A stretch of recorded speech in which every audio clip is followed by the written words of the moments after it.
So the challenge though that I see honestly in making a game now is not in the software. It's Okay. not in the hardware. It's in the different roles that you have to play as a game developer. Mm. There's in my opinion, there's four major roles. One, Okay. someone needs to know code. Okay. The And programming side. not necessarily like no code per se, but they need to understand game logic, right? Mm. That whole interactive element, casting the pawns, uh, uh, that whole coding side of things. Somebody's got to know it. Yeah, indeed. Somebody in the team has to know that, right? And that's really the first pillar. This is my opinion. All right. Mm. The second pillar is somebody on the team has to understand game design. If you don't have game design, you've got the most boring, unenjoyable thing that you've ever made that you spent a lot of work on. Yeah, because in the game design you have to challenge the player and make it interesting, and not right? too hard. Otherwise, Yeah, not too hard because otherwise they get frustrated and leave the game. and there's an art to this.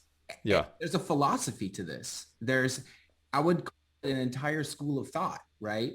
So that's a very important part of making a game. And so I'm learning all this as I'm making these two games, right? And then the third thing is it has to look good. Like, Yeah, that's the artistic side, right? I don't mean real. It has to look good, feel Yeah. polished, it has to be presentable. It has to appeal to people. Otherwise, they're never going to play it. It could be really well programmed, amazingly designed, and the most god-awful thing you ever saw. So those are the three main pillars. But unfortunately, there's a fourth pillar because I think a lot of us could do these first three, right? Uh-huh. But there's a fourth pillar, and that pillar is marketing. Yeah. And it's just as important as the other one. Yeah, that's my last interview was with he owns a marketing agency, Really? and we were discussing about all what is related to indie game development and marketing. So that's really an important pillar, and if you do not take it into account, then it's really hard to sell your game. Well, you're going to make something that no one's going to see, right? Yeah. No one knows about. And it couldn't be more different from the rest of those things. It's like a different world entirely. It's almost like trying to be an influencer on Instagram. Yeah. Versus like nerding out in front of your computer, right?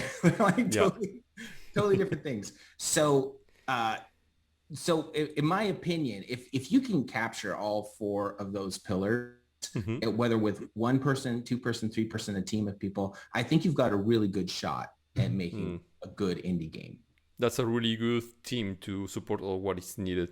But what about music and visual effects? Where do you think they fit in? I would put those into the make it look and feel good category, the artistic sensibility, if you will.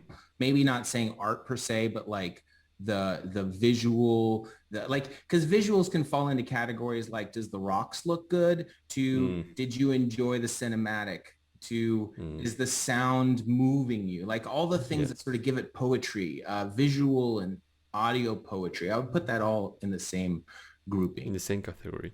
Yeah. And I understand after checking your released games, I understand that you have worked a lot with the visual effects, sound effects.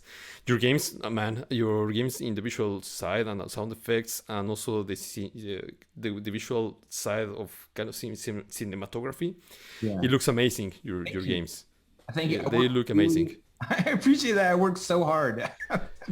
You can see I was able to see the effort, how you were integrating all the sound effects, the visual, the music, trying to make a momentum to the game. That's amazing.